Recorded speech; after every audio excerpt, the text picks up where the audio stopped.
It was the sudden appearance of a warp storm at the Kaurava system's outer edge that first caught the attention of the Imperium, and not just the Imperium.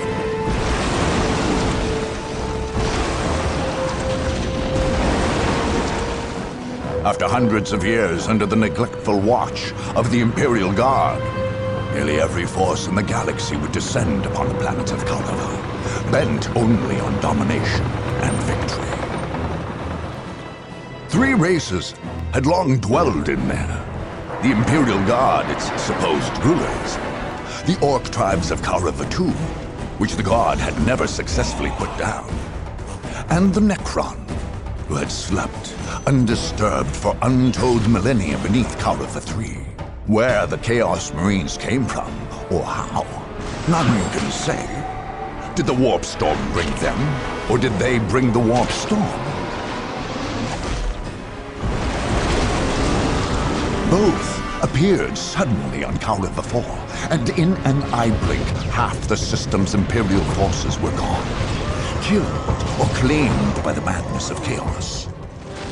In quick succession, the others flocked to Kaurava. The Space Marines, the Imperium's super soldiers, descended on Kaurava II, planning to finally cleanse the system, both of the troublesome Orks and the Chaos Marines, the sworn mortal enemies.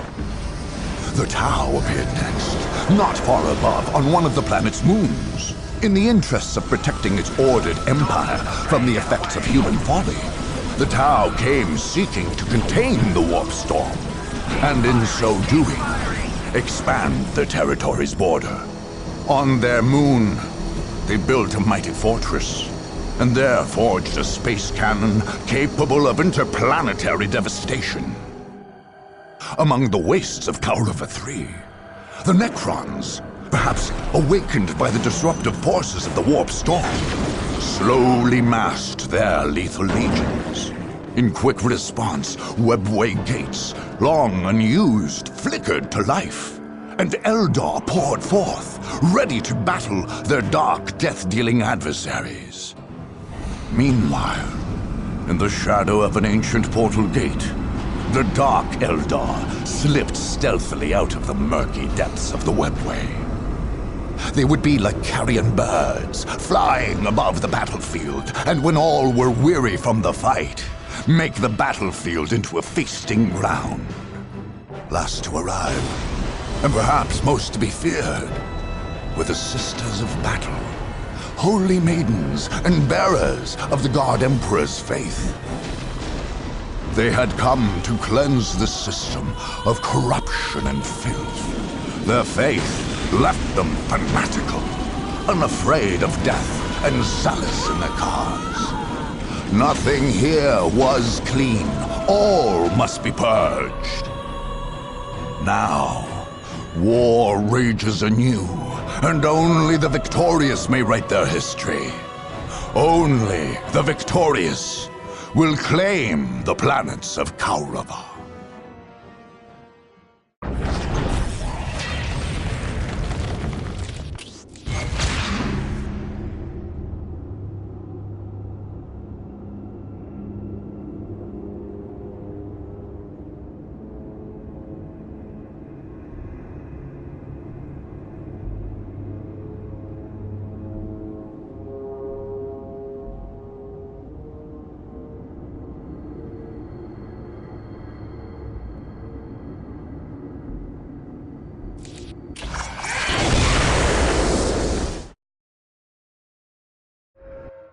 It may never be known what first awakened the cold legions of the Necron from their vast burial vaults in the southern coast of Kaurava III. Archives suggest that Imperial Guard survey crews may have been dispatched to coastal Emosa several months before the conflict. Others point to the strange and unknown influence of the Warp Storm, which could somehow have roused the deathless Necrons from their slumber. Out of the dry Emosan sands, an ancient complex emerged. Part burial ground, part power plant, part staging ground. As builder scarabs removed sands and restored structures to power, its clean-cut, symmetrical, and lifeless form emerged. It pulsed with the green glow of the strange power which fuels the Necrons. Vast reserves of it. Enough to drive an endless stream of monoliths and Necron soldiers. Anyone foolish enough to assail this unearthed necropolis would do well to heed that flow of energy. It is the source of the Necrons' power, and if unchecked, there is little limit to what strength Necrons could marshal against their foes.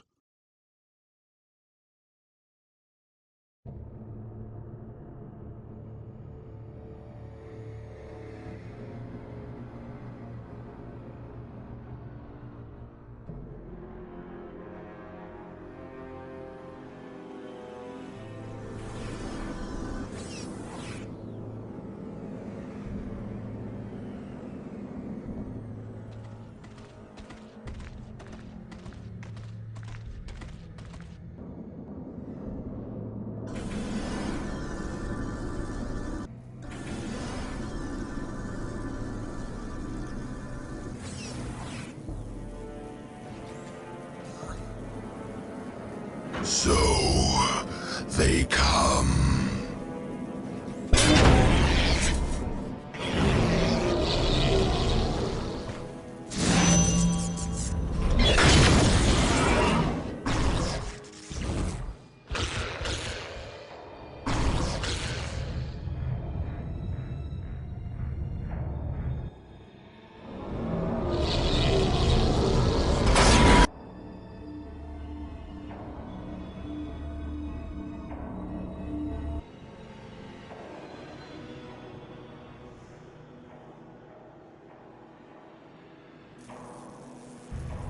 Awake.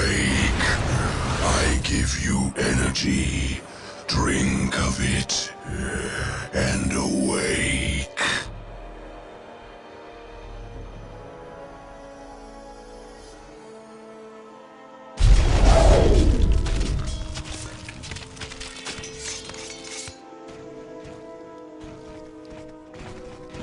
They shall meet their ends. They shall join the army of death.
It was the Necron threat that had originally brought the Dark Eldar to the Kaurava system. There could be no greater satisfaction to Farseer Karis than to lead her troops to victory against them, just as her ancestors had in an age-long past. As her forces spread over the necropolis of Emosa, exterminating every last stray Necron warrior, she felt a great peace come over her soul. The future grew clear, and she foresaw the lifting of a great cloud from the place. The glory and renown that Karis' forces had won that day was great indeed, The Necrons had been allowed to nearly complete the process of exhuming their city of death. They had even summoned a manifestation of the hated and reviled Catan god, the Deceiver, to their aid, and all in vain. Truly, the battle this day was every bit as great as that of yore. And yet, she knew this enemy far too well. Her warriors would seal the many crypts, and afterwards bury the foul city in sands once again. But Karis knew the Necrons could never permanently be defeated. A warlike vigil must be kept, and peace brought to bear at any cost, so that the Deathless Ones should sleep long and undisturbed.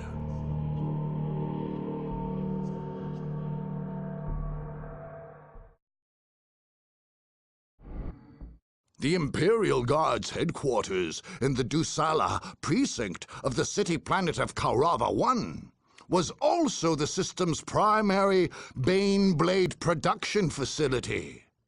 Under the strong and capable leadership of the new Governor-General Vance Stubbs, the Guardsmen were once again well supplied, armed, and organized.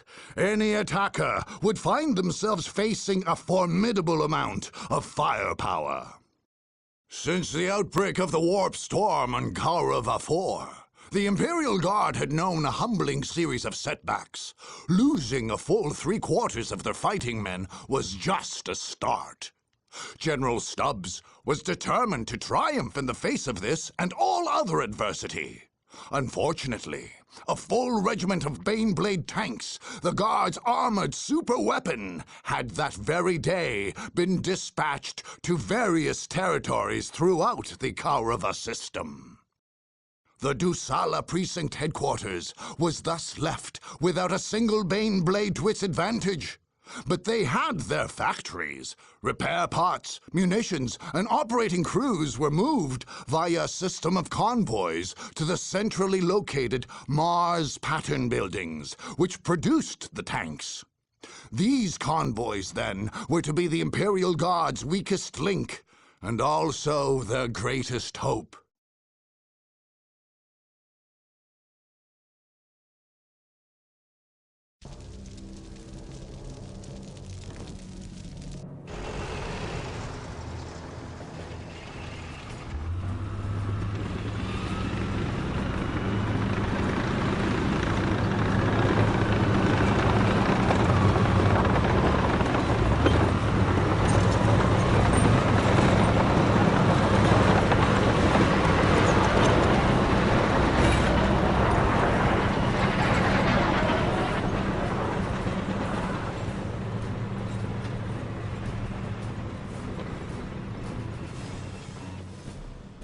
How are the men? Tolerable, sir. Morale? Good at central, poor on the front. Casualties? The same, sir. Firing squads? 20 today, 12 for cowardice in the line of duty. Baneblade production? Tank crew, munitions and parts are arriving by convoy on schedule, sir. As you know, it takes only the most highly trained crew to properly operate a... I know. Very good, General. How many do we have on hand? Unfortunately, sir, a shipment of 100 Baneblades has just gone out to serve. I see. Look at this. Once this was a fine city, gleaming beacon of the Emperor's light, a center of industry. Now look at it. Commissar, I would like to see this city built up again. I would like to see towers and spires of gleaming white. I would like to see our men on parade routes, not tours of duty. I would like to see every city in this planet, every colony in this besotted, miserable system turn to the service and industry of the Imperium in the Emperor's name. In the Emperor's name, sir. But to see my dreams fulfilled, first we must wipe the system clean of these blasted Xenos and heretics and monsters and zealots. And to do that, this base, our center of command, must operate free of danger or harassment. Our troops are ready. Our tanks and our sentinels. And if the Emperor wills it, we will have functioning Baneblades. Tell me, Commissar, are we prepared? Or will we be lambs taken to slaughter? Well, we'll do what we can and pray for victory. The enhanced Basilisk cannon has been prepared by our tech priest engineers, has it not? It can be fired at will. Very good, General.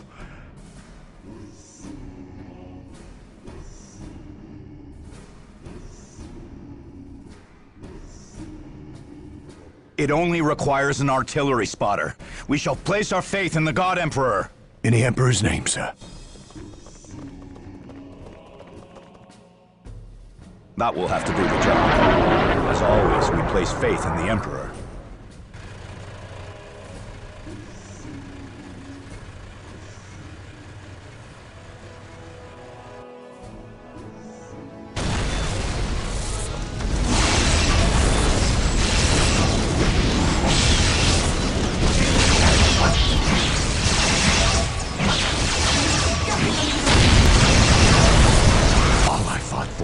All my work, crushed.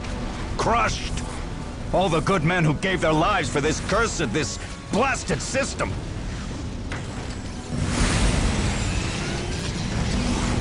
Though my army lies in ruins today, I have not done fighting, and I will remember who my enemies are.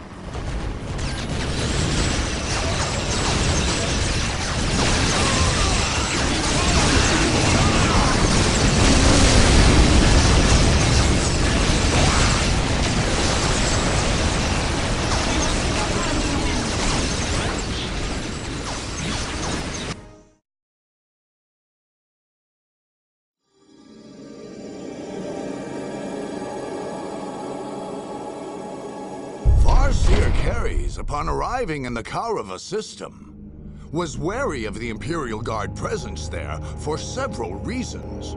First, she could not have forgotten the treatment her predecessor, Farseer Taldir, had received on Lorne V and Cronus by the leaders of the Imperium. Second, the likelihood was far too great that the Imperial Guard had a hand in the waking of the Necrons on Kaurava III, and possibly the Warp Storm on Kaurava IV as well. Soon, the Farseer resolved to remove the 252nd Conservator Regiment from the conflict. The Imperial Guard's defensive position in the Dusala precinct turned out to be extremely well defended. But General Stubbs' men could not withstand the Eldar's superior tactics and skill in battle, and after a grueling struggle, were vanquished. In taking control of the region, the Eldar were able to repurpose some of the manufacturing pipelines, greatly improving the ease of construction and deployment within the battle arena.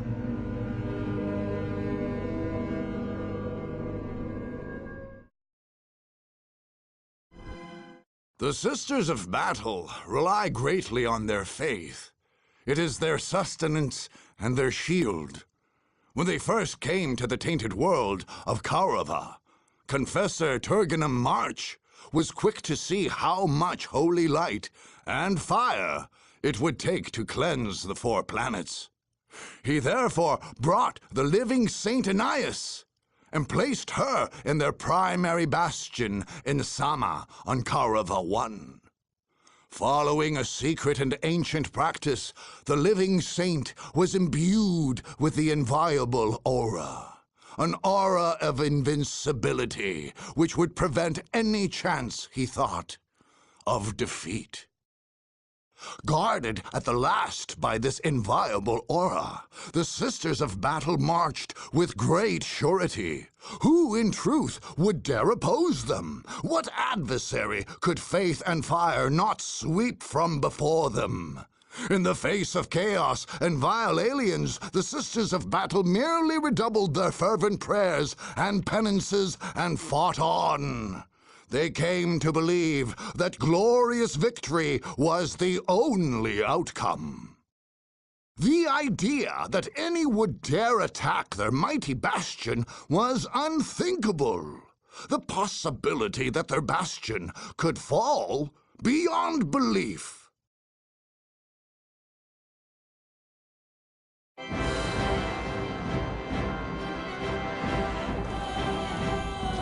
Good, she comes.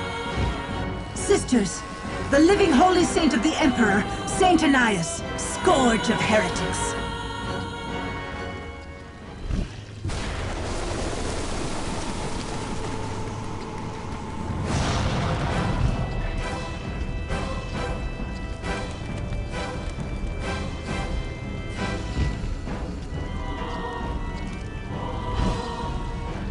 Now, in the name of the Emperor!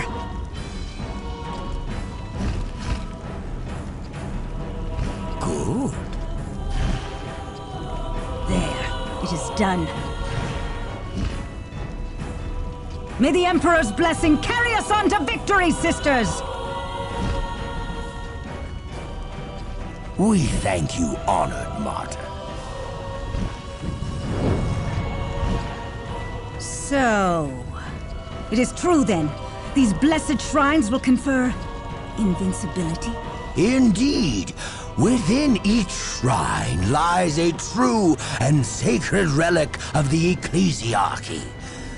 Now that the edifices have been blessed by a living saint, they confer upon her the inviolable aura, as scribed and fervently mastered by the great ecclesiarch Jonasiah Vuonis. And wherever she goes, no harm may befall us? Precisely. Neither our persons nor our belongings. One pure bright candle amidst a sea of filth and darkness! That is well said, Canoness. This is a tainted system. It may, in fact, be irredeemable.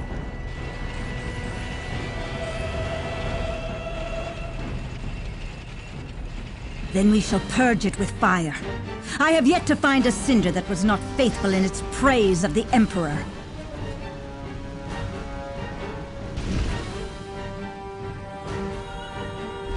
All is made ready? Yes, mistress. Good. These would-be conquerors shall have a taste of our fire and faith. The Emperor will punish them through us.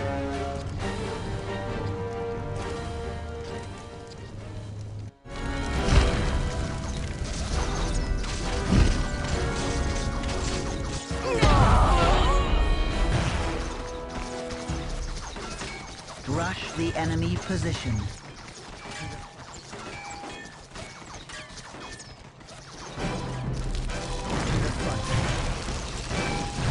Rush the enemy position.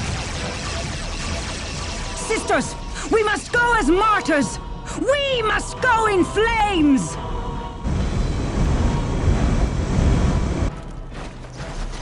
Take the battle to the enemy. To the fight. To the fight. In flames! To the fight. Take the battle to the enemy.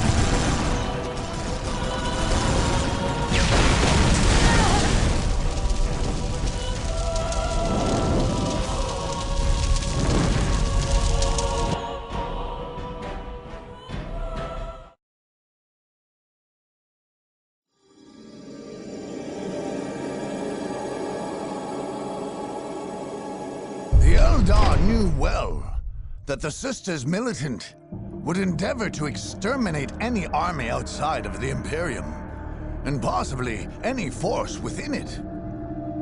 Farseer Karis ordered the attack on the Sisters of Battle stronghold in the Sama district purely as a preventative measure.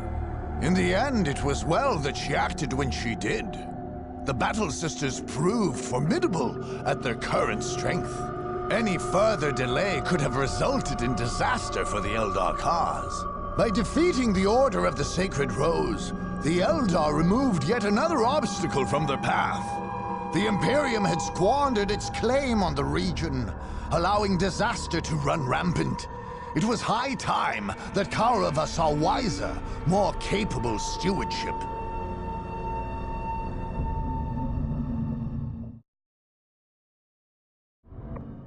The vast Tau military complex on Kaurava II's second moon had always been intended for purposes above and beyond the current war. In a Tau-dominated solar system, this complex would become a key outpost on the Empire's border. This moon base had been named Nan Yanoi, or Sword Moon, referring to the powerful Arca cannon built there. This weapon could fire its devastating ion beam on any territory of any planet in the system. Heavy fortifications and anti-aircraft arrays were not enough for the Earth-cast architects of Nan Yanoi. To these, they added an ambitious orbital perimeter defense system, which would fire ion beams similar to that of the Arca cannon, tuned to harm only intruders and spare Nan Yanoi's infrastructure from any damage. When complete, Nan Yanoi would be unassailable. Unfortunately, the Tau stronghold was attacked before it was complete. Many systems and fortifications were not yet fully operational, including the perimeter defense system. An invasion fleet could be shot down, but they could not as easily protect against a small force from making a beachhead at one of the gaps in the Tau's outer defenses. Such a feat would be extraordinarily difficult, but it might just be possible.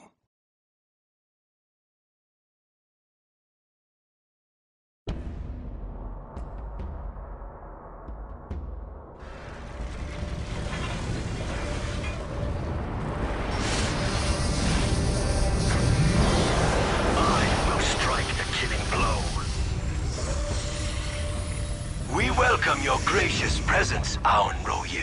I see that our Earth-cast engineers have made splendid progress in constructing the Nan Yanoi base station. Yes, Your Eminence, it is nearly complete. There are only a few gaps remaining in our perimeter defenses, and they are heavily guarded until our orbital defense system is fully operational.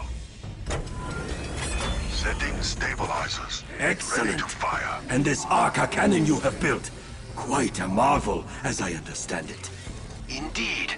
From this moon, we can fire on any habitable territory in the Kaurava system. Do you wish to inspect it yourself? It harms only advanced life forms, thus avoiding damage to structures and plant life.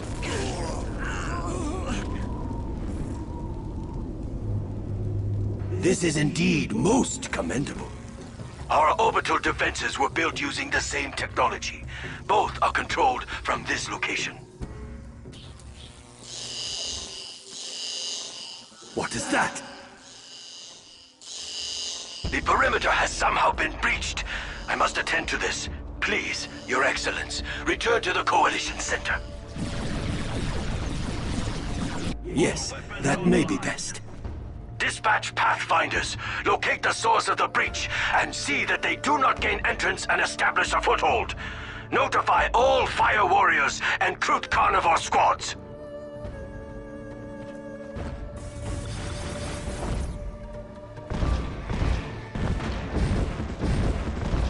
Let us hope that our defenses are strong enough to hold them.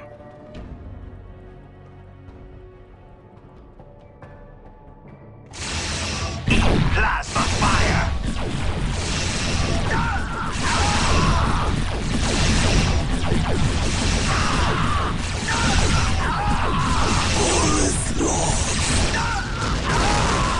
Aun Royu! Noble Ethereal! Oh, we have lost you! We have lost all!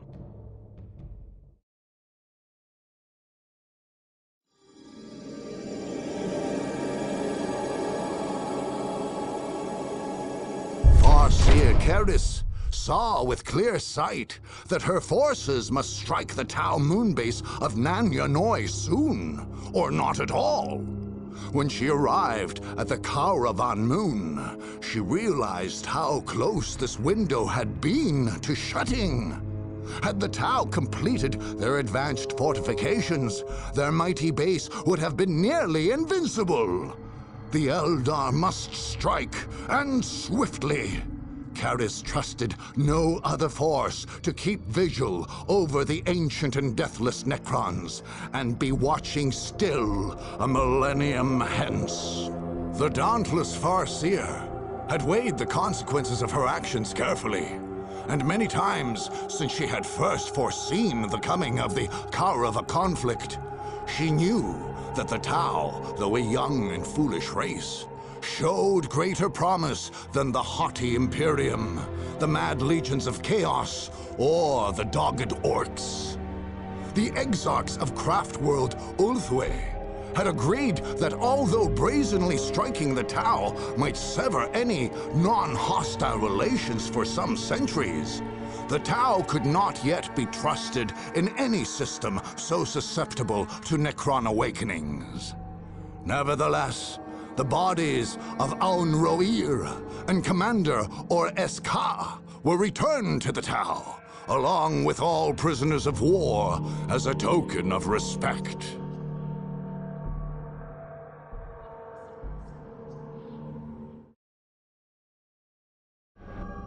It was no secret that it was the warbus Gorguts himself who led the Wa in the Kaurava conflict. But who were the Orks he led? Imperial records indicate that these Orks had always been in Kaurava, going back at least a millennium. It seems that when Gorguts arrived, they welcomed him as a long-awaited hero. These rugged Koravan Orks had sometimes overrun the system's 4 planets, and sometimes been beaten back to their secret stronghold in the Rockclaw Mountains. There had never once been a successful attempt to breach the vast hideout there, and the Orks believed there never could be. But in the past, these Orks had always retreated to this place in great numbers at the first sign of defeat. Gorgut saw such behavior as un-Orky. He insisted that you had to take a bolter round or 2 if you wanted to win. And Gorguts lived only to win. Gorgut's strategy meant that the Orc stronghold was not invincible. But this did not mean that it was undefended. Reaching the lair was one thing. Penetrating its defenses was entirely another.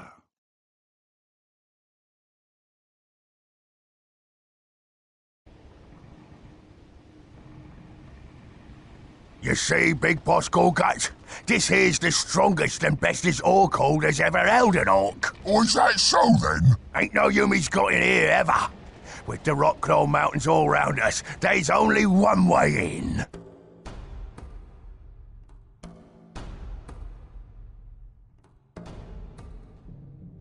Even if there was to get in, they'd have all the boys to face.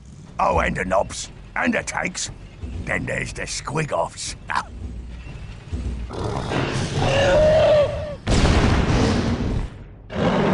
Say they beat all that. That's when we get them with the fighter bombers. We'd squash them to a pulp.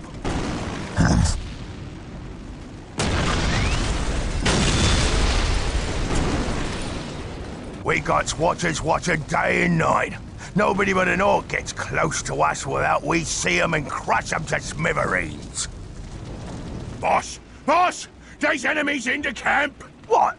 In the camp? We gotta stop them before they gets to the killing spot. Them drums! Beat the drums! Get to 'em! What's this here killing spot?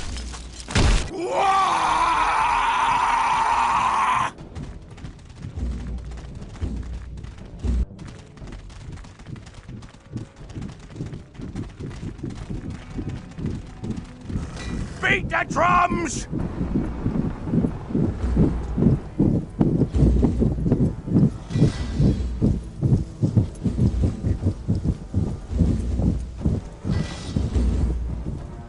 We've got to hold the killing spot! Bestest Orc hold ever, huh? Put your backs into it, boys!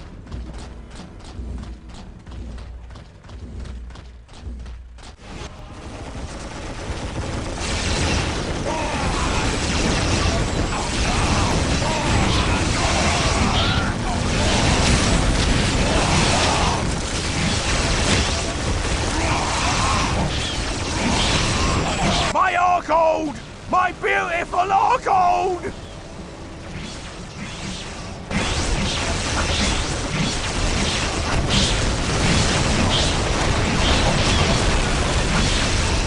I've had enough of this. Come on, boys. Let's get out of here.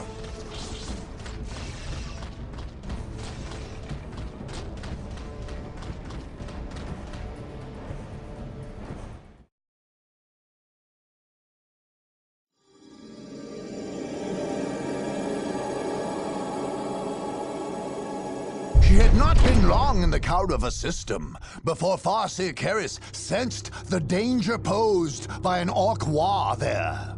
But the time was not right, and so she waited and watched. Lines and threats invisible to any ordinary tactician appeared to her, and then at last she knew she must move.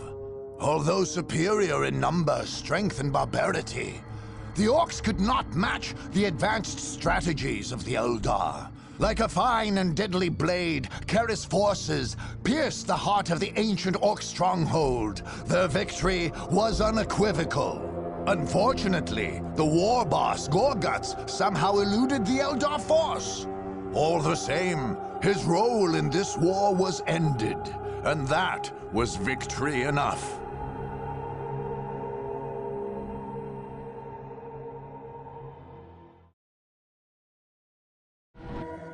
The Blood Ravens had learned the value of speed and mobility through hard battlefield experience.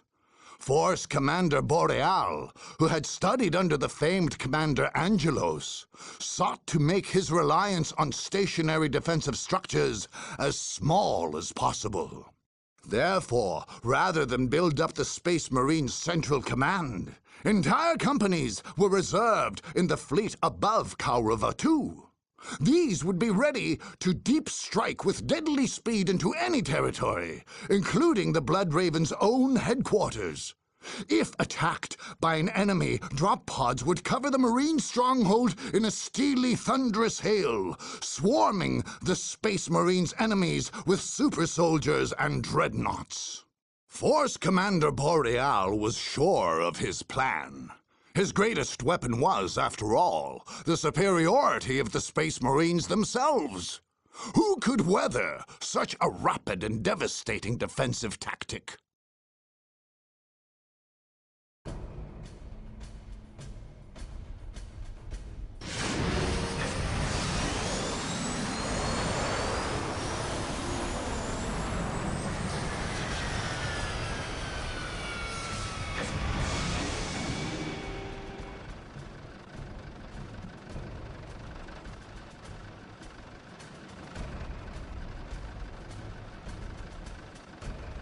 Commander Boreal, enemy forces in our perimeter. Where?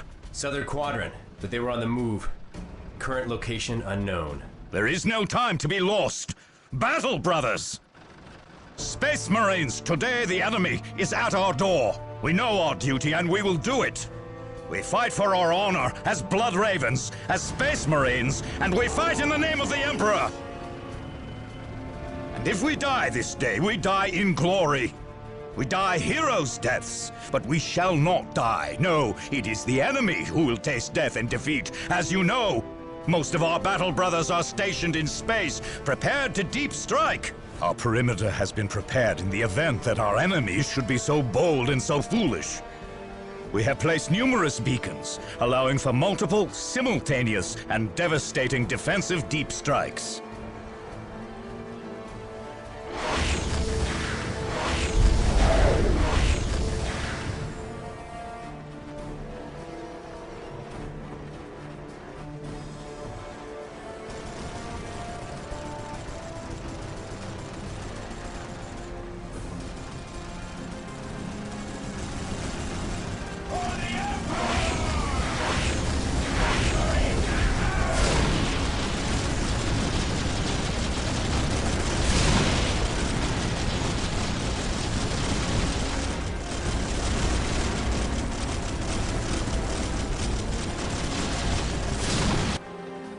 Codex Astartes names this maneuver Steel Rain. We will descend upon the foe. We will overwhelm them. We will leave none alive. Meanwhile, our ground forces will ensure the full defense of our headquarters. We are the Space Marines. We are the Emperor's Fury.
Farseer Karis found herself more and more troubled by visions concerning the Space Marines. Should the Blood Ravens meet with success, several outcomes were possible, and too many involved devastating victories for either the Necrons or the rapacious Dark Eldar. Either through ignorance or provocation, the Space Marines would unleash horrible forces on the galaxy. What the Eldar must do was clear enough, although a daunting task. Guided by her foresight and the wisdom of her ancestors, the Farseer led her army to the lands of solitude, and there made a bold strike against the famed soldiers of the Imperium. She would, of course, have preferred less direct methods, but there was no other way. While the Eldar loss of life was terrible, they did succeed in subduing the Blood Ravens, and their duty was fulfilled. While the battlefield was being cleared, and the Eldar dead ritually lamented, Farseer Karis pondered her army's next move, reflecting on the terrible price that is sometimes paid for peering into the tangled skein of the future.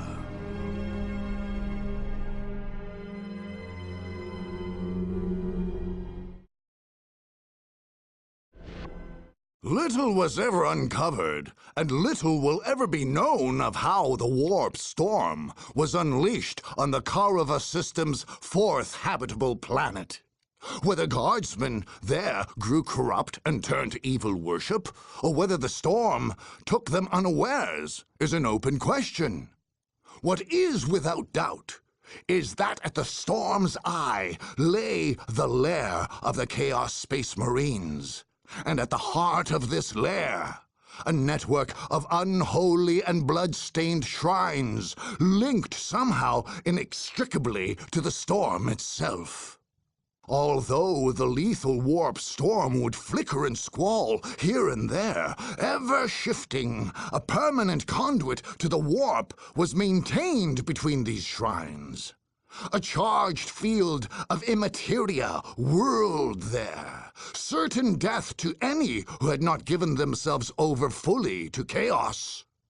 In that radiant, deadly energy field, strange shapes could be seen dancing, screaming, howling.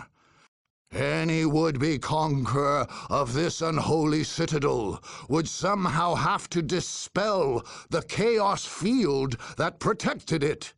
To enter it would be certain death, and while it stood, nothing could reach the forces of chaos that lurked at its center.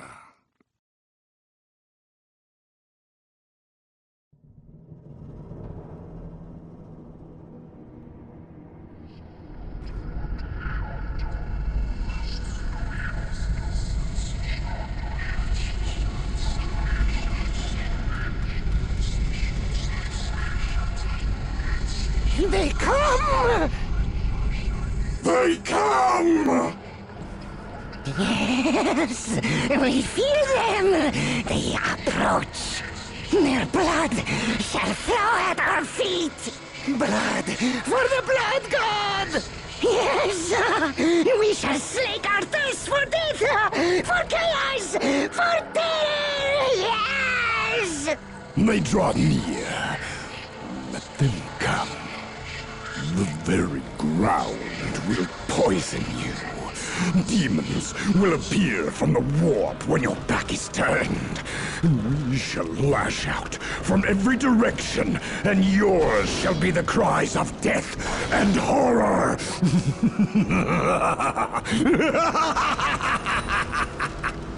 The sound of your doom will ring in your skull, in your soul. You shall tremble, and your blood shall be a gift to the Blood God. Let them come. We are ready.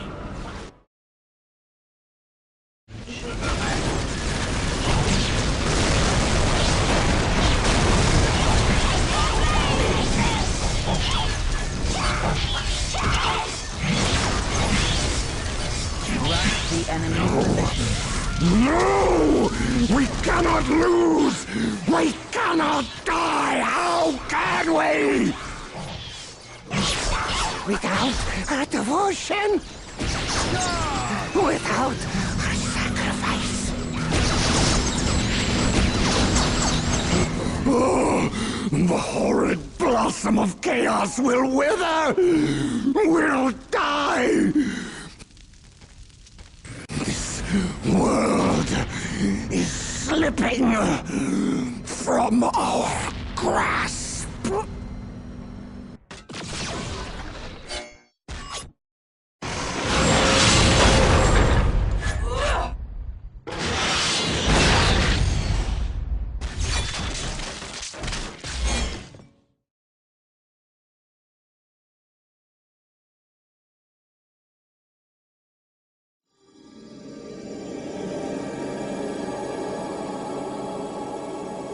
The Eldar generally prefer to arrange events so that the Imperium and not themselves are the ones fighting against chaos. In the Kaurava conflict, however, Farseer Keres believed that the chaos threat was too great for anything but a direct assault.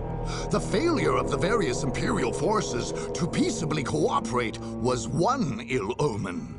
The eruption of the Warp Storm and the speed and ferocity of the Alpha Legion's expansion was an even greater one.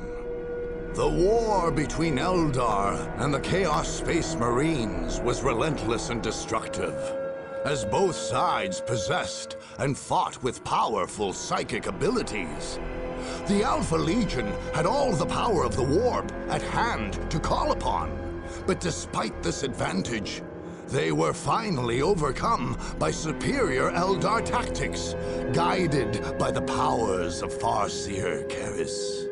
In this time of war, the Eldar quickly erected certain containment fields to limit the dangers of the Warp Storm, and left the uncertain work of fully disabling it for some time after a hoped-for Eldar victory.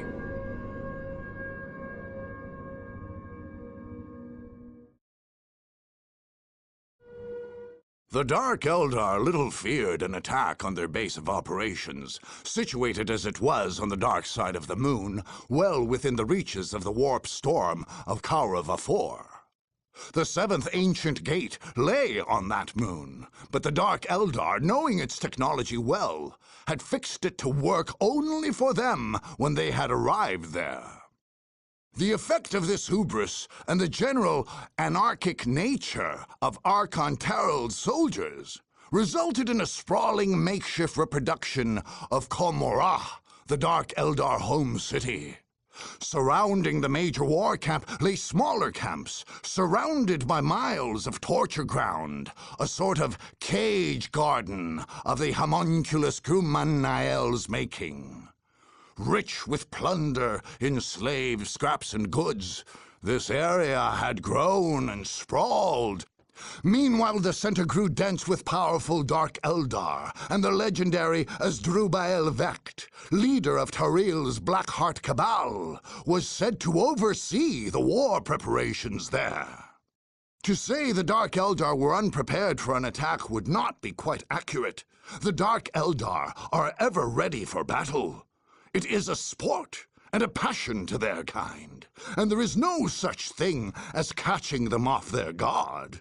Nonetheless, the miles of torture gardens were poorly attended at best, and full of prisoners, many still capable of turning against their captors. For an attacker, there was a faint glimmer of hope.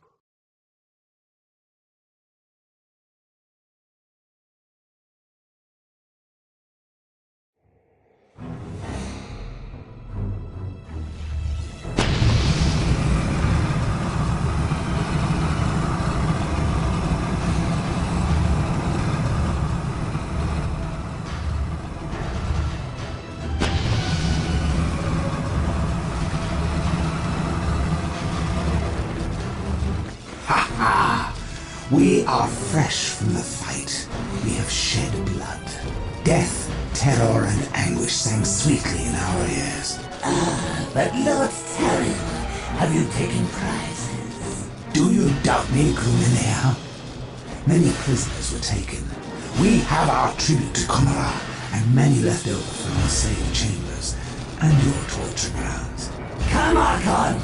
Come to my torture grounds. We win and lose. But always richer with slaves and spoils.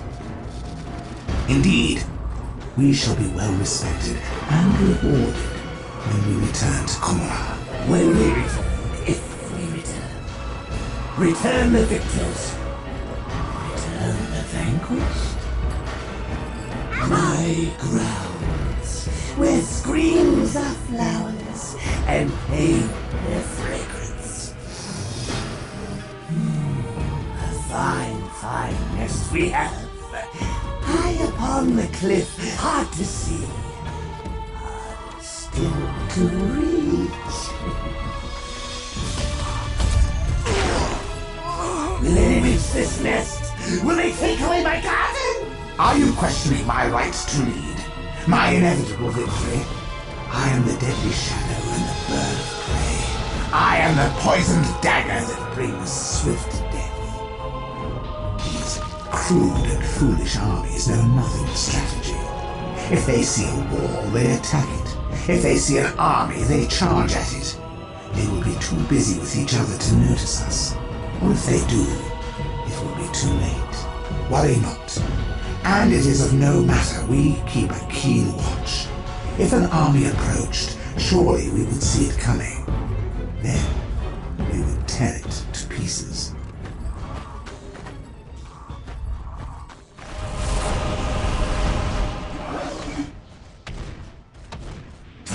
You fool! I will have your head for this! Quickly, back to Komara! Well, if he had died, I should have taken his place. Now I must flee. To the front. Rush the enemy position.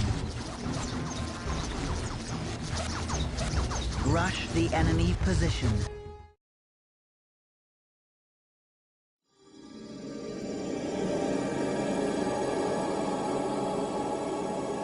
Since they had been aware of their presence in the Karava system, the Eldar had watched their debased kin with disdain and some fear.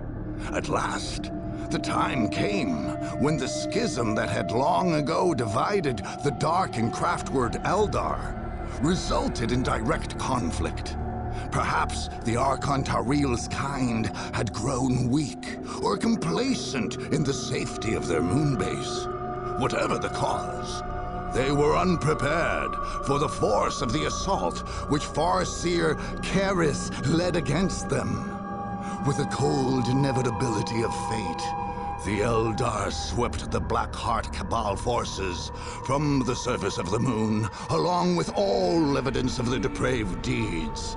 Karis issued specific orders, however, to allow the small number of fleeing Dark Eldar to escape. It was her full intent that news should reach the Dark Eldar home city of Komara of her victory and their defeat.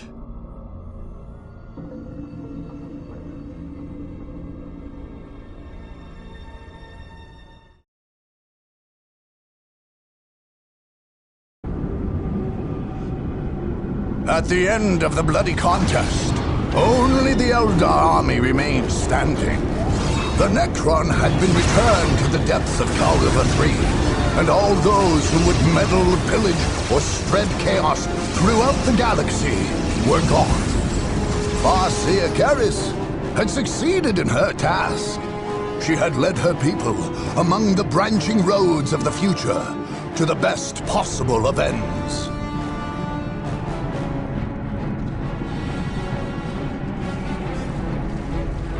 The Ulthwi Eldar then scoured the planets of the Kauriva system, destroying all vestiges of the war, machine and soldier alike. All, that is, except for those Imperial Guard troops who had somehow survived the defeat. These surviving guardsmen eventually contacted Segmentum Command. When fresh Imperial forces arrived, no trace of the victors could be found. What had taken place could not be explained.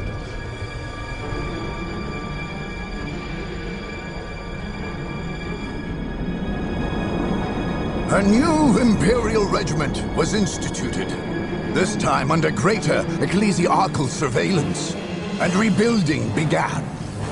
Strangely, however, all efforts to colonize the Third Planet met with inexplicable disaster. Eventually, embarrassed and unable to explain, the new Governor-General simply abandoned the planet. Occasionally, he would receive strange reports of slender, swift-moving figures and alien-looking arches, which would appear and then vanish again without a trace.